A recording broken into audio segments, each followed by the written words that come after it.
नमस्कार, आप देख रहे हैं एमबी न्यूज भारत और मैं हूं आपके साथ सफी खान। चलिए रुक करते हैं बड़ी खबरों की ओर। सरही गेट से बढ़ेगा कान्हा का गौरव, पर्यटकों का अनुभव और होगा खास। मध्य प्रदेश का कान्हा नेशनल पार्क, जिसे टाइगर रिजर्व की दुनिया में खास पहचान मिली है, अब यहां एक नया गेट पर्यटकों के लिए खोल दिया गया है। सरही गेट के जुड़ने से जहां स्थानीय लोगों को रोजगार के नए अवसर मिलेंगे, वहीं पर्यटकों को सफारी का एक और विकल्प मिलेगा। कान्हा नेशनल पार्क, जहां हर साल देश विदेश से हजारों सैलानी आते हैं, अब तक यहां खटिया और मुक्की गेट से ही प्रवेश मिलता था, लेकिन अब सरही गेट को भी ऑनलाइन पोर्टल में शामिल कर लिया गया है। नए गेट की शुरुआत से गाइड, जिप्सी संचालन और होम स्टे चलाने वाले लोगों में खुशी की लहर है। उनका कहना है कि 2008 से सरही गेट तो मौजूद था, लेकिन बुकिंग खटिया गेट से ही होती थी, जिससे उनकी आजीविका प्रभावित हो रही थी। दीपक यादव, होम स्टे संचालक, ने बताया कि हमारे लगातार प्रयासों के बाद आज सरही गेट को भी पोर्टल में शामिल किया गया है। इससे रोजगार बढ़ेगा और जंगल की सुरक्षा को भी मजबूत होगी। कान्हा नेशनल पार्क प्रबंधक का मानना है कि सरही गेट के खुलने से न केवल सिर्फ पर्यटकों को सुविधा होगी, बल्कि खटिया और मुक्की गेट पर दबाव भी कम होगा। रविंद्र मणि त्रिपाठी, क्षेत्र संचालक, कान्हा नेशनल पार्क, ने जानकारी देते हुए बताया कि लंबे समय से सरही गेट से सफारी की मांग तो हो रही थी। अब मुख्यालय से अनुमति मिलने के बाद यहां से भी पर्यटक प्रवेश कर सकेंगे। इससे रोजगार और जंगल दोनों को फायदा होगा। सरही गेट से सफारी की शुरुआत के साथ ही अब कान्हा के टाइगर्स का दीदार और भी आसान हो जाएगा। साथ ही स्थानीय लोगों को नए रोजगार के अवसर भी मिलेंगे, यानी पर्यटकों को ज्यादा सुविधा और स्थानीय लोगों के लिए नए अवसर।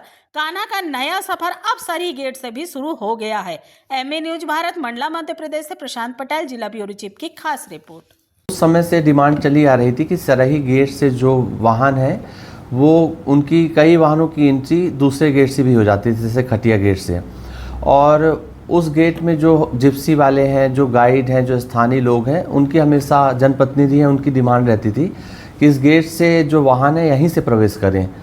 तो हमने प्रयास किया और हमारे मुख्यालय ने उसकी परमिशन दी है। और अब क्या होगा कि जो खटिया गेट पे प्रेशर होता है वो भी कम होगा, प्रबंधन के लिए भी बहुत अच्छा है।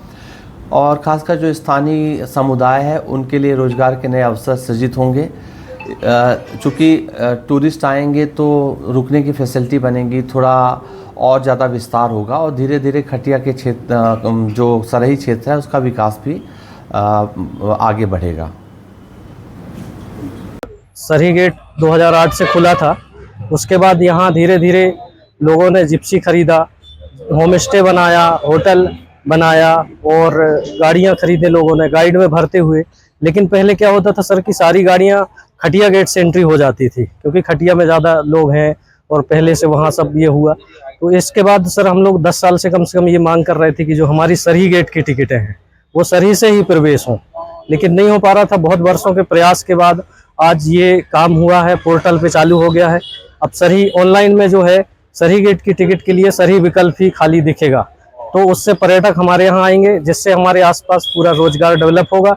इसके साथ साथ जंगल की भी सुरक्षा होगी। जब लोग जुड़ेंगे काम से तो उससे जंगल भी बचेगा। Yes sir. आपको पूरा नाम? मेरा नाम सर दीपक यादव है और मेरा एक होम स्टे है सरही गेट में, पिताजी के नाम पे। जी हाँ।